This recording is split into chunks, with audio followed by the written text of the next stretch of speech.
앞전에서 공부했던 그림 정리를 벡터 형태로 바꿔서 표시하는 방법을 알아보려고 합니다. 우리는 두 가지 표현 방법을 다룰 생각인데요. 하나는 이 그림 정리의 그 경계곡선, 패곡선 C상에서 접선 벡터 방향으로의 성분을 계산해 볼 것이고요. 그 다음에 또 하나는 법선 벡터 방향으로의 적분값을 계산해 보려고 합니다. 이들이 자연스럽게 우린 뒤에 가서 각각 발산 정리와 그리고 스톡스 정리라는 개념으로 이렇게 변형이 되고 더 업그레이드가 됩니다. 그래서 이 그림 정리가 갖고 있는 가치가 굉장히 큰데요. 그림 정리의 벡터 표현 방법을 알아보도록 하겠습니다. 두 가지를 배울 생각인데요. 그 중에 첫 번째입니다. 벡터자 F의 접선 성분의 선적분을 계산하려고 해요. 자, 벡터자 F의 접선 벡터 방향의 성분을 계산해서 그것이 자연스럽게 우리가 이렇게 이게 나중에 요건 이제 자연스럽게 스톡스 정리로 업그레이드가 돼요. 그래서 이제 이렇게 바뀔 수 있다는 것을 보일 것이고요. 지금은 접선 성분이고요. 두 번째는 법선 성분으로 가면 이렇게 다이버전스로 바뀝니다라는 것을 배울 거예요. 이것은 또 뒤에 가서 우리가 발산 정리라는 개념으로 좀 더 업그레이드가 됩니다. 그래서 아주 중요한 가치가 있어서요. 기호 표기 방법을 연습을 해 보려고 합니다.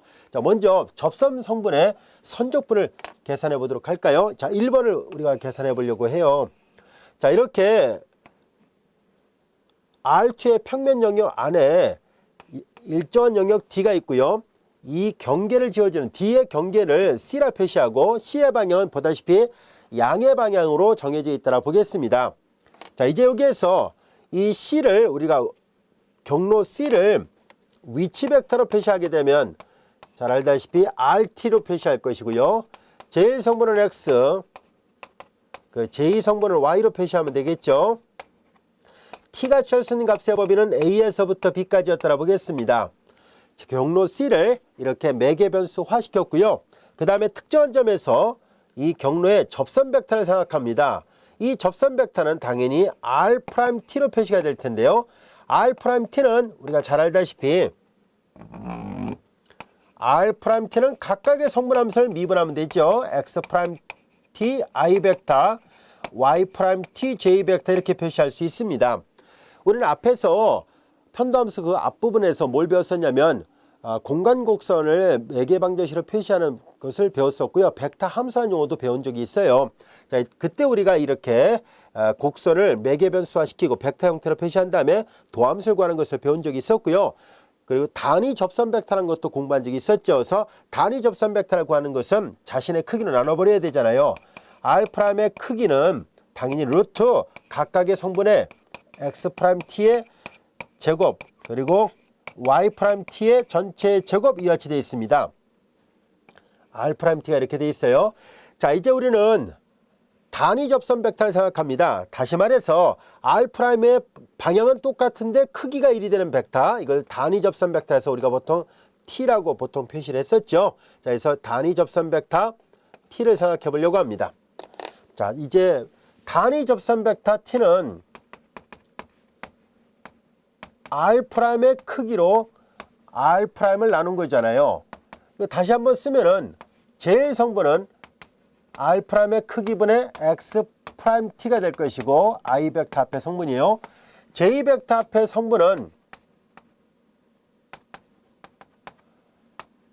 Y' 이와 같이 되어 있습니다.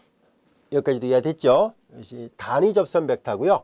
자, 이제 우리가 지금 생각하려는 것은 뭐냐면 이 어떤 벡터장이 하나 정의되어 있을 때 이제 그 접선 성분의 선적분을 계산해 보겠다라는 뜻입니다. 경로 C를 따르는 벡터장 F의 선적분입니다.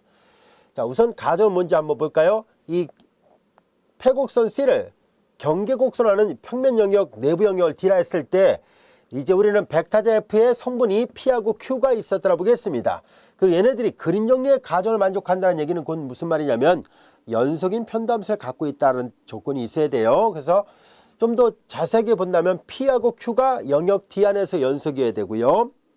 그리고 각각의 편미분한 것도 연속이라는 조건이 있어야 돼요. 그래서 그냥 우리 책에는 간단하게 연속인 편도함수를 갖는다라고 되어 있는데요. 다른 책에서는 P도 연속, Q도 연속, 라운드 P, 라운드 Y도 연속, 라운드 Q, 라운드 X도 연속, 이렇게 4개가 모두 연속이어야 된다. 이런 조건도 있습니다. 그래서 아마 우리 저자도 스튜어트도 아마 그런 의미에서 붙이지 않았을까 싶네요. 그래서 그냥 우리는 앞으로 그림 정리를 쓰려고 한다면 P도 Q도 영역 D 안에서 연속이고 라운드 P 라운드 I하고 라운드 Q 라운드 X도 연속이어야 된다는 것을 잊어서는 안 돼요. 자, 그래서 그림 정리의 과정을 만족한다 했을 때 벡터장의 선적분은 이렇게 표현할 수 있습니다라는 얘기예요. 정말로 그렇게 표현할 수 있는지를 한번 알아보도록 할까요? 자, 이제 우리는 좌변 따로 계산하고 우변 따로 계산해서 결국 같아진다는 것을 보이도록 하겠습니다. 자, 한번 볼까요? 이 기호 표기는 곧 뒤에 가서 또 사용되니까요. 이거 지우지 않고 놔두겠습니다. 자, 이제 우리는 좌변이 우변과 같은지를 보이도록 하죠. 자, 인테럴 C 상에서 패곡선 C를 따르는 벡터장 F 내적 DR을 계산합니다. 자, 근데 여기서 벡터장 F의 성분은 P하고 Q로 되어 있고요. DR은 한번 다시 쓰면 얘네들의 성분은 P, 성분만 표시한다면 P 그리고 Q 이렇게 되어 있습니다. PQ로 되어 있고요. 그 다음에 내적, 그 다음에 얘는 DR은 DR, DT, DT잖아요. 얘네들은 DR, DT, DT가 곧 DR이에요. 많이 해왔던 거죠, 우리가. DR, DT는 여기 있잖아요. 바로 R'이거든요. 그래서 이렇게 되어 있습니다. 자, 그래서 주어진 식은 얘네들은 잘 계산해보면 DR, DT가 이 성분 이건데요. 다시 DT를 곱해버리면 DX, DT, DT니까 DX만 남고, 그래서 얘네들은 여기다 다시 써볼까요? 제1 성분은 DX, 제2 성분은 DY예요. 이렇게만 됩니다. 그래서 그걸 여기다 쓰겠습니다. DX, DY가 됐죠. 그래서 벡터의 내적이니까 다시 한번 쓰면 제1 성분끼리 계산하니까 PDX, 제2 성분끼리 계산하니까 QDY가 됐습니다. 자, 이것이 좌변을 계산한 결과예요. 자, 이번에는 우변을 계산해 보겠습니다. 자, 우변을 계산할 때 우리는 얘를 먼저 계산해 보겠습니다. 한편 컬 F를 계산해 볼까요? 컬 F는 I, J, K가 있고요. 라운드 X, 라운드 Y, 라운드 Z가 되고, 그 다음에 제1 성분, 제2 성분, 그리고 제3 성분은 여기 없잖아요. PQ로만 돼 있으니까. 그래서 제3 성분은 제로였더라 보면 됩니다. 형식적으로 여기다 그냥 계산해 보도록 하겠습니다.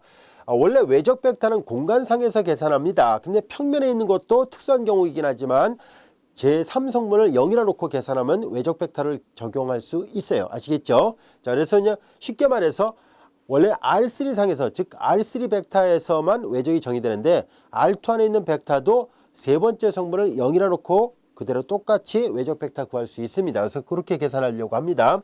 자, 이제 컬을 계산해 보도록 할까요? 자, 이제 이렇게 해서 이렇게 계산한 걸 빼죠. 그러면 주어진 식은 이렇게 하면 제로고 이렇게 한 걸 빼죠. 마이너스 라운드 Q, 라운드 Z 이같이 됐습니다. 자, 이같이 됐고요. 그 다음에 이렇게 계산한 거에서 이렇게 계산한 걸 뺍니다. 이렇게 계산한 거면은 제2성분이 라운드 P, 라운드 Z죠. 라운드 P, 라운드 Z에서 이거 0이니까 빼나만 하고요. 그 다음에 이렇게 계산하죠. 라운드 Q, 라운드 X 이렇게 하고 이렇게 한 걸 빼요. 마이너스 라운드 P, 라운드 Y입니다. 라운드 P, 라운드 Y가 됐습니다. 자, 이제 컬 F를 계산했으니까 이렇게 됐네요. 그래서 컬 F하고 내적 K는 뭐냐면 Z축 방향의 기본 단위 벡터예요. IJK에서 그 K입니다. 그래서 K 벡터랑 내절하려고 합니다. 자, 그러면 이 벡터랑 마이너스 라운드 Q, 라운드 Z와 라운드 P, 라운드 Z와 그리고 라운드 Q, 라운드 X, 마이너스 라운드 P, 라운드 Y라는 이 벡터와 그 다음에 K 벡터는 0, 0, 1을 뜻하거든요. 자, 이들하고 내절합니다. 그래서 내절해보니까 제1성분끼리 곱하니까 0, 제2성분끼리 곱하니까 0, 제3성분끼리만 계산하니까 라운드 Q, 라운드 X, 마이너스 라운드 P, 라운드 Y와 같이 되는군요. 여기까지가 됐죠? 자, 그래서 우리는 다음같이 확인해 볼 수 있겠네요. 우리는 앞에서 그림 정리를 공부를 했었잖아요. 패곡선 C를 따라가는 이 접선 벡터는 이 패곡선 C가 진행하는 방향을 나타내거든요. 패곡선 C를 따르는 선적분을 계산하는 과정에서 패곡선 C를 따르는 벡터장 F의 선적분을 계산하니까 얘가 쭉 계산하니까 이거였잖아요. 인테럴 C 상에서 P dx 더하기 Q dy였었는데 여기서 여기 넘어갈 때 우리는 그림 정리를 적용하려고 합니다. 여기서 우리는 그림 정리를 적용할까요? 그림 정리를 적용하니까 더블 인테그랄 C의 내부 영역이 D였어요. 그래서 라운드 Q 라운드 X 마이너스 라운드 P 라운드 Y죠. 라운드 P 라운드 Y 그리고 dx dy입니다. 여기까지 이해됐나요? 그런데 라운드 Q 라운드 X 마이너스 라운드 P 라운드 Y가 여기 있네요. 여기 있죠. 근데 이것이 뭐와 같아요? 컬 F 내적 K와 같다는 것을 알 수 있잖아요. 그래서 얘네들이 컬 F 내적 K와 같으니까 얘를 위에다 써봅시다. 여기다 쓸게요. 그래서 얘를 쭉 계산하니까 이들은 더블 인테그랄 영역 D상에서 컬 F 내적 K 그리고 dx dy와 같더라라는 것을 알게 됐어요. 이건 이제 da로 써도 무방합니다. 자, 그래서 경로 C를 따르는 벡터장 F의 선적분은 이렇게도 바꿀 수 있구나. 지금 이건 보세요. 여기가 바로 이거 그림 정리거든요. 즉 그래서 이게 이거랑 같고 얘가 얘랑 같으니까 이게 같아요. 이것을 우리는 그림 정리의 벡터 표현 방법이다라고 얘기를 합니다. 어렵지 않죠? 그래서 경로 C를 따르는 선적분을 할 때 접선 벡터 방향의 성분을 계산하니까 컬 F 내적 K dx dy가 됐는데요. 이것은 이제 우리가 요 다음 절에서 뭘 배우게 되냐면 스톡스 정리라고 불려진 아주 중요한 정리를 배우게 되는데요. 바로 그 스톡스 정리와 관련이 있습니다. 나중에 다시 강조하도록 할게요. 자, 여기까지 이해됐죠? 그래서 이렇게 표현할 수 있다는 것을 알게 됐습니다. 자, 이번에는 법선 성분을 계산해 보려고 합니다. 법선 성분을 계산해 봅시다 하는 얘기예요. 벡터장 F의 법선 성분의 선적분은 오른쪽으로 바뀌어진다는 것을 보이려고 합니다. 얘는 또 왜 이렇게 바뀔까 하는 얘기인데요. 여기 기호 표기가 다 필요하니까 그대로 놔두고요. 그림을 다시 하나 그려보도록 할게요. 얘는 접선 성분을 하나 그린 거고요. 자, 이제 우리는 여기에서 만약에 법선 벡터를 보라색으로 표시해 볼까요? 보라색으로 이렇게 표시해 볼게요. 법선 벡터를 노말의 약자를 써서 n이라고 표시를 해보겠습니다. 벡터라는 걸 강조하기 위해서 화살표로 표시해 놓을게요. 그 다음에 이제 접선 벡터는 앞에서 했던 것처럼 우리가 단위 접선 벡터를 빨간색으로 했군요. 그럼 똑같이 빨간색으로 해봅시다. 단위 접선 벡터를 이렇게 t라 놓겠습니다. 역시 이거 벡터예요. 여기 이렇게 씁시다. 독립변수는 전부 다 t라는 뜻에서 이렇게 가로 안에 t를 넣겠습니다. 자, 이들은 잘 보세요. 얘는 빨간색은 단위 접선 벡터고요. 보라색은 단위 법선 벡터예요. 단위란 말을 앞에다 붙였으니까 그 크기가 1이 되는 벡터를 뜻합니다. 그래서 이거 서로 수직이에요. 자, 이제 이렇게 되어 있습니다. 법선이라는 얘기니까 요 한 점에 접하는 접선의 수직이 되는 게 법선이잖아요. t는 접선 벡터고 그러니까 당연히 빨간색과 보라색은 서로 수직일 수밖에 없습니다. 여기까지 이해됐죠? 그리고 얘네들이 단위 벡터니까 크기가 1이에요. 크기가 1. 자, 그러면 우리는 이 벡터의 성분은 이미 알고 있어요. 여기 써 있잖아요. 제1 성분은 이거고 제2 성분은 이거예요. 그 크기는 1이 되는 거거든요. 제1 성분, 제2 성분입니다. 자, 그러면 여기가 제1 성분과 제2 성분이 이렇게 들어오는 벡터거든요. 평면상에 있는 벡터니까.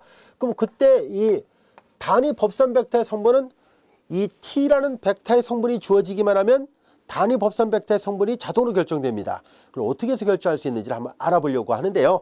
그러기 위해서 우리가 증명 한번 해보려고 합니다. 우리는 여기에서 얘가 지금 단위 벡터잖아요. 그래서 그 크기가 1이 되는 벡터니까 다음같이 시도를 해보도록 하겠습니다. 자, 이 한 점에서 수평선 하나 그어볼게요. 그리고 이제 이 수평선에서 반시계 방향으로 쟀을 때 이 각을 세타로 놓겠습니다. 여기까지 됐죠? 그러면 이 초록색 반직선에서 요 보라색까지 가는 벡터의 크기는 자, 여기서 여기까지가 세타인데요. 요거 직각이거든요. 그러니까 요 각은 세타 마이너스 2분의 파이가 되죠. 여기까지 됐죠? 자, 그러면 이제 우리는 생각해 볼까요? 이 빨간색 벡터는 그 크기가 1이 되는 벡터니까 정확하게는 성분이 이걸로 되어 있습니다만 계산하기 좋게 여기가 코사인 세타, 사인 세타였더라 봅시다. 그럼 여러분들 잘 알다시피 이거 제곱 더하기 제곱하면 1이잖아요. 이해됐죠? 그래서 자, 이와 같이 해서 그 크기가 1이 되는 벡터의 제1 성분, 제2 성분이 코사인과 사인으로 된다는 걸 여러분들이 잘 알고 있을 거예요. 왜냐면은 여기다 그림을 하나 또 그려볼까요? 좌표축에서 여기 거리가 1이에요. 그 수선의 발열이에요. 여기 X좌표, Y좌표를 해볼까요? 세타라 보고 요 길이가 X고 요 길이가 Y였을 때 여러분들이 잘 알다시피 코사인 세타는 빗변분의 밑변이 되니까 X가 됐죠. 사인 세타는 Y가 됐죠. 그러니까 X 대신에 코사인, Y 대신에 사인을 쓸 수 있어요. 빗변의 길이가 1이면은요. 아시겠죠? 그래서 이제 그 단위 벡터의 제일 성분은 자연스럽게 코사인 세타, 제2 성분은 사인 세타가 돼요. 그래서 이렇게 간단하게 코사인과 사인을 썼습니다. 자, 그럼 이제 우리는 여기에서 요 보라색 벡터도 이게 길이가 1이 되는 단위 벡터잖아요. 그러니까 여기에 들어올 벡터는 당연히 어떻게 되겠어요? 얘도 코사인으로 표시가 돼야 되죠. 대신 각이 다르죠. 세타 마이너스 2분의 파입니다. 당연히 제2 성분은 사인으로 표시돼야 되죠. 사인 세타 마이너스 2분의 파이예요. 여기까지 이해됐죠? 그래서 우리는 지금 이 보라색 벡터가 어떤 모양으로 나오는지를 알아보려는 게 목적이에요. 자, 이제 여기서 한번 계산해 볼까요? 이건 여러분들이 잘 알다시피 삼각함수의 변형 공식으로부터 2분의 파이 홀수배니까 코사인은 사인으로 바뀔 것이고 마이너스 2분의 파이에서 플러스 세타니까 4, 4분면이에요. 세타 일단 붙이고 4, 4분면에서 원래함수 코사인을 보는 플러스입니다. 그 다음에 이제 마찬가지로 2분의 파이 홀수배니까 사인은 코사인으로 바뀔 것이고 마이너스 2분의 파이에서 플러스 세타니까 4, 4분면에서 원래함수 사인해 보는 마이너스입니다. 세타 그냥 예가로 완주해서 그냥 붙이고요. 자, 이것이 단위 법선 벡터의 성분의 모양입니다. 우린 지금 얘를 찾으려고 했던 이유는 뭐냐면 보다시피 단위 접선 벡터의 제일 성분이 이쪽 단위 법선 벡터의 제2 성분으로 가면서 부가 마이너스가 붙네요. 그 다음에 단위 접선 벡터의 제2 성분은 단위 법선 벡터의 제1 성분으로 온다는 것을 알게 됐습니다. 사인, 코사인으로 되어 있잖아요. 자, 여기까지가 됐죠. 자, 그래서 우리는 단위 접선 벡터의 성분을 알고 있죠. 그래서 이거 이제 지워도 되겠네요. 단위 접선 벡터의 성분을 알고 있으니까 단위 법선 벡터의 성분을 여기다 표시하도록 하겠습니다. 그래서 이제 보라색으로 표시했던 단위 법선 벡터의 성분을 여기다 표시할 생각이에요. 얘네들은 이제 보세요. 제2 성분이 앞으로 오고 제1 성분이 뒤로 가면서 마이너스가 붙잖아요. 그래서 요거 그대로 쓰겠습니다. 이게 제1 성분, 이게 제2 성분이거든요. 얘를 먼저 씁니다. 그래서 R 프라임 T의 크기 분의 Y 프라임 T I 벡터 그리고 마이너스 얘를 뒤로 보내면서 마이너스 붙여야 되죠. 우리 책에는 저자가 증명이 가능하다라고 표시하고 증명 안 해놨기 때문에 그래서 이렇게 증명을 했습니다. 이해됐죠? 마이너스 앞에 붙었고요. 여기 마이너스 붙어야 되잖아요. X 프라임 T J 벡터 됐습니다. 이제 N 벡터가 구해졌습니다. 여기까지도 이해됐죠? 자, 이제 우리의 관심은 이걸 이용해서 뭘 할 것이냐면 이제 방금 전에 계산했던 것은 보다시피 접선 벡터 방향으로의 선적분을 계산했다면 이제 우리는 벡터자 F의 법선 벡터 방향으로의 선적분을 계산합니다. 바로 이 법선 벡터 N 그리고 DS를 계산하려고 합니다. 여기까지 이해됐죠? 자, 그럼 이제 이걸 하나하나 계산해 보도록 하겠습니다. 우리는 인테그랄 C상에서 그 다음에 벡터자 F가 있었고요. 벡터자 F는 벡터자 F 내죠. 색깔 구별 없이 가겠습니다. N 이렇게 돼 있었고요. 단위 법선 벡터입니다. 이제 DS를 계산해야 되죠. 여러분들이 DS는 잘 알다시피 이 S가 길이의 기본 요소잖아요.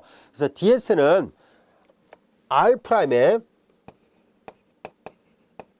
크기 DT예요. 자, 여기를 DT를 쓰는 순간에 이제 여기는 선적분교를 이제 구간을 직접 명시해야 되는데 아까 여기다 썼다가 지워버렸습니다만 T가 취할 값에 보면은 A부터 B라고 얘기를 했거든요. 그래서 A부터 B로 바꿔서 표시하도록 하겠습니다. 여기까지도 이해됐죠? 자, 그 다음에 이제 우리는 요 벡터와 요 벡터의 내절 계산해야 되는데요. A부터 B까지 벡터자 F의 성분은 잘 알다시피 P하고 Q예요. N벡터의 성분은 이거잖아요. 그래서 제일 성분끼리 곱할까요? 그래서 R 프라임 T의 크기 분의 제일 성분은 P, Q예요. 그래서 P는 그냥 P만 쓰겠습니다. 그래서 P하고 내조라는 거잖아요. 얘를. 그러니까 Y 프라임 T 그 다음에 내조이니까 플러스 R 프라임 T의 크기 분의 제2 성분은 Q가 되고 여기는 마이너스 X 프라임이 있어요. 그래서 앞에다 마이너스 붙입시다. 마이너스 X 프라임 T 이렇게 됐습니다.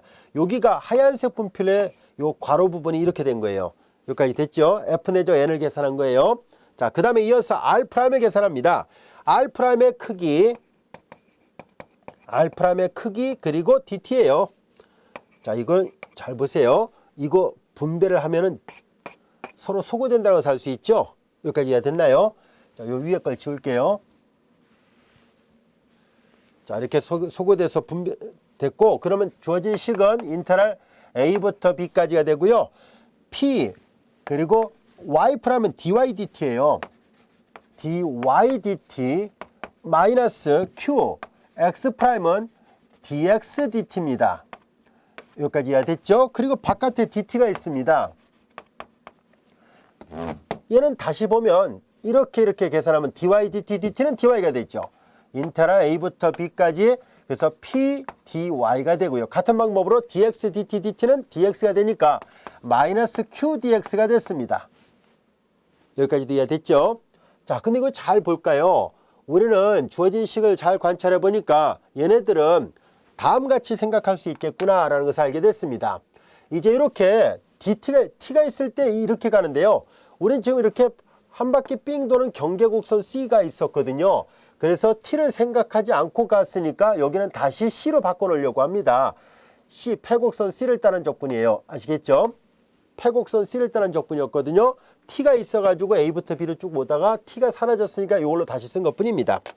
여기까지도 이해됐죠? 자, 그 다음에 이제 우리는 마무리를 해보도록 할까요?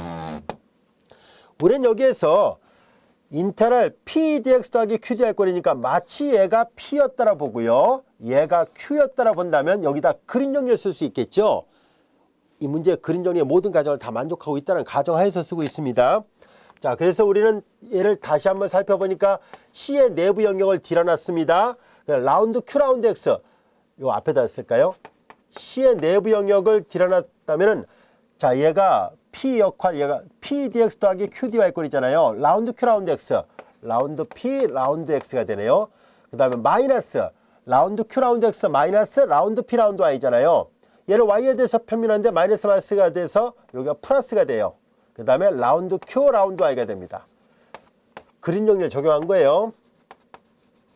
근데 이걸 잘 보세요. P를 X에 대해서 Q를 Y에 대해서 편밀한 것은 모두 더했다는 얘기는 앞서 우리가 약속했던 다이버전스의 정의랑 똑같네요. 그래서 얘가 이게 다이버전스의 정의랑 똑같아졌습니다. 벡터자 F의 다이버전스 그리고 dx dy입니다.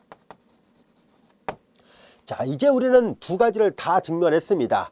여기 점선 아래쪽은 벡터자 경계곡선 C를 따르는 접선 벡터 방향으로의 벡터자 F의 선적분을 계산해 보니까 컬러 표시가 됐다는 것을 알 수 있고요. 여기 증명한 것은 뭐냐면 단위 법선 벡터 방향으로의 그 그림 정리를 다시 재해석해 보니까 쭉 와서 보니까 다이버전스로 표현됐습니다 라는 것을 알게 됐어요. 이해됐죠? 그래서 여기 책에 있는 것이 각각 증명이 됐습니다. 요 다이버전스는 우리 교재 요 다음 절인가요? 거기서 발산정리라는 개념으로 공부를 업그레이드해서 배울 것이고요. 그 다음에 이제 요거는 컬은 바로 요 다음 절에서 스톡스 정리라는 개념으로 일반화시켜서 배우도록 하겠습니다. 그래서 우리 지금 배웠던 이 그림 정리 아이디어는 가우스라든가 스톡스라는 과학자이면서 수학자였던 이 사람들에 의해서 좀 더 일반화된 개념으로 더 확대돼서 적용된다는 것을 배우도록 하겠습니다. 자, 이것으로 우리 교재 회전과 발산이라는 내용을 모두 마치도록 하겠습니다. 이어서 우리는 이제 곡선에 대해서 공부를 했었으니까 곡면을 표시하는 방법과 그리고 면적분을 구하는 방법 등을 알아보도록 하겠습니다. 그래서 스톡스 정리는 요 다음 세 번째 절 뒤군요. 그리고 세 번째 절쯤 더 가야 있고요. 그 다음에 발산 정리는 네 번째 절 정도 더 가야 있겠네요. 그래서 우리는 앞으로 남은 것은 곡면을 매개변수화시키는 방법을 배울 것이고요. 이어서 면적분이라는 것을 배울 것이고 그 다음에 우리는 스톡스 정리 그리고 발산 정리 이 순서대로 남은 내용들을 학습해 보도록 하겠습니다.